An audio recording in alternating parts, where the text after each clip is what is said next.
Bonjour les loups. Moi j'ai une question existentielle par rapport à la Splash Web Radio. Granola ou Pépito? Granola. Pépito. Pépito.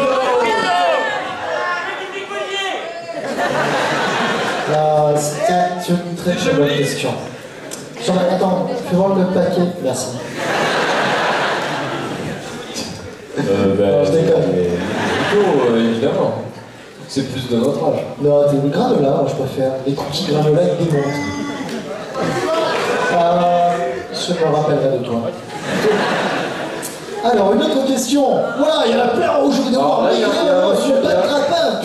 y a un monsieur costaud là-bas, Où ça, jamais. Là, le monsieur avec les lunettes. Il est où le monsieur costaud avec des lunettes? Si jamais je lui tends pas le micro, je pense qu'il va t'attendre à la fin. Il va te défoncer. Il est pas costaud, plutôt. Non, Pikachu, il est pas costaud. Pikachu, on comprendra rien. Il est où le monsieur? Ah, il est là, oui. Donc, Gumgum 73. Bonjour d'abord. Bonjour. Moi j'avais une question en fait sur le générique de nous. L'épisode ont évolué, la saison a évolué, la guilde aussi, mais le générique, finalement, on voit pas les nouveaux à l'intérieur. Allô?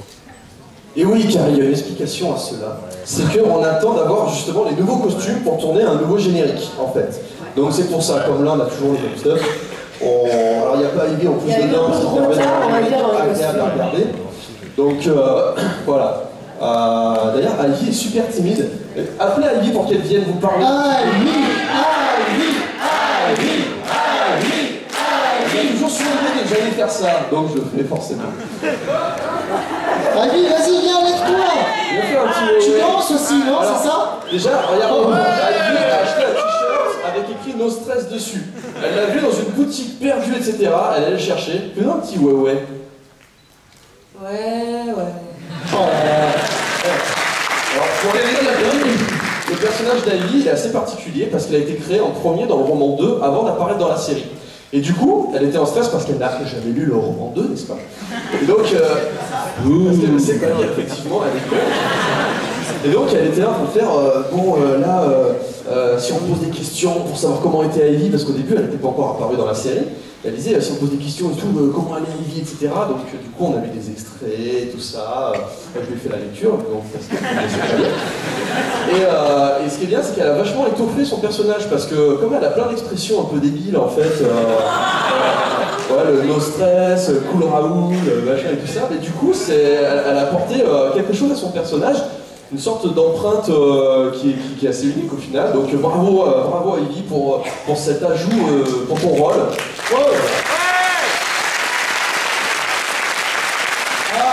Elle est toute rouge. Alors, c'est le rouge du S, c'est déjà. Et donc, Ivy, En fait, elle dort. tu carbures à quoi en fait?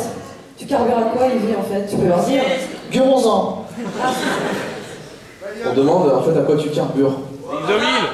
Ah, tiens, tu fais quoi les veilles de message pour être comme ça? Le Havana. Elle fait la fête en fait, généralement le samedi soir, et comme on tourne le dimanche, c'est pour ça qu'elle est comme ça. Elle est au maximum en fait. Au début, c'était pas prévu d'en faire un personnage qui a 2 de tension. Elle est arrivée, j'ai fait comment on va faire? Elle était là. Donc voilà, en fait, nous avons créé le personnage d'Ivy sur mesure. Alors, Fabien, il nous reste environ 2-3 heures. Là, on a le temps de faire. On a encore une dizaine de minutes. Et après, 10 minutes, on fait 2-3 questions encore, et ensuite, après, on va laisser. Après, il y a une cinquantaine de minutes développement. De la 3D, avec des... Alors, il faudra tous que vous équipiez de lunettes 3D, parce que nous avons aussi, effectivement, Avatar 2, mais version double, qui sera tournée. Tu sais, on met bien la pression avec votre dégoûté. Avec Sparadrap qui devient un Smurbeef pour sauver les Smurbeef de l'esclavage. Je me mets dans mon avatar. Collection. Tourné en VO. C'est ça. Donc oui, alors on met bien la pression, parce qu'ils sont tous stressés, donc il faut être gentil avec eux. Alors, même si c'est pas beau, vous faites oh. Oh là là, je n'ai rien vu d'aussi beau depuis la Master System. Donc voilà, ne vous inquiétez pas, on sera pas loin, on vous enverra. On sera là sur nos stands en dédicace. Donc pas de soucis, vous inquiétez pas. Ils sont tombés dans les pommes. Oh merde.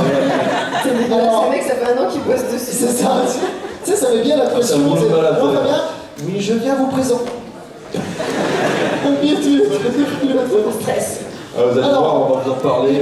Une autre question, Pikachu? Non. Allez, Pikachu, vas-y. Je te donne... Voilà, faut articuler. On a un Zelda blanc en haut. Avec la croix devant. Alors, C'est on aurait une Zelda petite la question. C'était pour savoir déjà si le jeu serait bien un MMORPG et s'il serait abonnement ou s'il serait free to play. Ça, des questions, c'est pour après. Alors, Oh, il a popé. est-ce que ça sera un MMORPG? Oui, mais ce n'est pas la première étape. Parce que bon, là on a Blizzard, on a Frogster qui travaille sur le MMO Noob. Non, on a effectivement le projet du MMORPG, mais on va vous expliquer tout en détail, on a tout un système, étape par étape. Là on est à la deuxième voire troisième étape de notre superbe plan. Mais voilà, dans quelques minutes, là on va tout vous faire en détail et compagnie. Vous verrez, en fait, mon clone de la version développement s'appelle aussi Fabien. Donc voilà, on l'a un peu raté, hein, parce que voilà, mais sinon, à l'intérieur, ça marche bien, il y a une sacrée mémoire. Alors,